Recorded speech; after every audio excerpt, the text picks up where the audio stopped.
එක කාන්තාවක් මස් අපේන කර්මාන්ත ශාලාවක වැඩ කළා. දවසක් ඇය තමන්ගේ වැඩමුරේ ඉවර වෙලා යමක් පරීක්ෂා කරලා බලන්න මස් ගබඩා කරලා තියෙන ශීත කාමරයට ඇතුල් වුණා.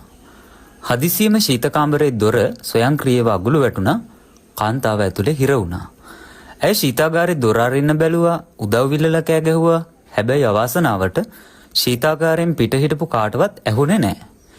මේ අතර වැඩමුරේ අවසන් නිසා සේවකයෝ හැමෝම ටික ටික වැඩපොලෙන් පිටත් වෙලා ගෙවල් වලට ගියා. අර කාන්තාව කවුරුත් දන්නේ නැතුව අඳුරු ශීතාගාරය ඇතුලේ තනියම හිර වෙලා හිටියා. මේ විදියට හැන්දෑව ඉඳන් රෑ වෙනකල් පැය 5ක් විතර අධික ශීතලේ ගල් ගැහිලා මරණාසන්නව ශීතාගාරය ඇතුලේ කාන්තාව වැටිලා ඉද්දි වැඩපොලේ ආරක්ෂක නිලධාරියා හදිසියෙම වාසනාවකට වගේ ශීතාගාරේ දොර ඇරලා බලද්දි ඇයව දැකලා ඔහු ඇයව බේරගත්තා. එළියට ඇවිත් ටිකක් උණුසුම් වෙමින් යථා තත්ත්වයට පත් වෙන අතරේ අර කාන්තාව ආරක්ෂක නිලධාරියාගෙන් ඇහුවා, "ඇයි ඒ අවේලාවේ ඔයා ශීතාගාරේ දොර ඇරියේ? ඒක ඔයාගේ රාජකාරියේ කොටසක් නෙමෙයි නේද?" කියලා. ඒ වෙලාවේ ආරක්ෂක නිලධාරියා කියනවා, "මං දැන් අවුරුදු 35ක් තිස්සේ මෙතන වැඩ.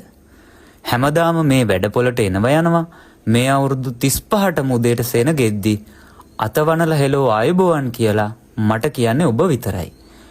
හවසට වැඩ ඇරිලා හැමෝම පිට වෙද්දිත් hina වෙලා හෙටත් හමුවෙමු කියලා සමුගන්නෙත් ඔබ විතරයි.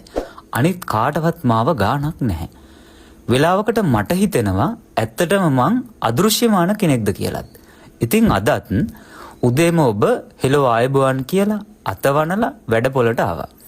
හවස වැඩ ඉවර වෙලා හැමෝම පිටත් වුණාට පස්සේ මං හිතුවේ ගේට්ටු ටික අගුළු දාලා ටිකක් විවේක ගන්න. ඒත් එකපාරටම මට මතක් වුණා අතවනල හෙලෝ කියලා මට ආචාර කරන කාන්තාව උදේ වැඩපොළට ඇතුල් වුණාට හවස පිට වෙනවා දැක්කේ නෑ නේද? ඇය පිට වෙනකොට හැමදාම වගේ මට සමුදෙනවා. තාම ඇය පිට උනේ නැත්තේ ඇයි කියලා. මුලදී හිතුනේ ඔබ මොනාට හරි පරක්කු වෙලා ඇති කියලා. ඒ නිසා පැයක් විතර ගේට්ටුත් අරගෙන බලාගෙන හිටියා. ඒත් ආවේ නැති නිසා මං ටිකක් හොයලා බැලුවා. හැබැයි වැඩපොලේ කොහෙවත් ඔයා පේන්න හිටියේ නැහැ. පොඩි අමුත්තක් දැනුණා. එතකොටම තමයි මං ශීතාගාරය ඇරලා බැලුවේ. එතකොටයි ඔබ වැටිලා ඉන්නව දැක්කේ. ඇත්තටම කිව්වොත් උදේට හෙලෝ කොහොමද හවසට හෙටත් හම්බෙමු කියලා අහන්න මං හරිම ආසාවෙන් ඉන්නේ. මොකද ඒ වචන ටික මට මතක් කරනවා මාත් මිනිස්සෙක් කියලා. ඒ වෙලාවේ දෙන්නටම හරිම සංවේදී සතුටක් දැනුණා. නිලධාරියා කාන්තාවටත් කාන්තාව නිලධාරියටත් හරිම සතුටින් ස්තුතිවන්ත වෙනවා. ඉතින් අපි හැමෝටම ප්‍රශ්න තියෙනවා. අපි හැමෝම වැඩ එක කාර්යබහුල වෙනවා. හැබැයි ඒ ඔක්කොම ASCII අපි කවුරුවත් දන්නේ හෙට අපිට මොනවා වෙයිද කියලා. ඒ නිසා හොඳට මතක තියාගන්න, දිනපතා ඔයාව මුණ ගැහෙන අයට හොඳ පිළිගැනීමක් දෙන්න. සරලවම ඔයා ඒ අයට ධනාත්මක කෙනෙක් වෙන්න. එතකොට ඔබ දැකීමෙන් පවා කෙනෙක් සතුටු වෙන්න පුළුවන්.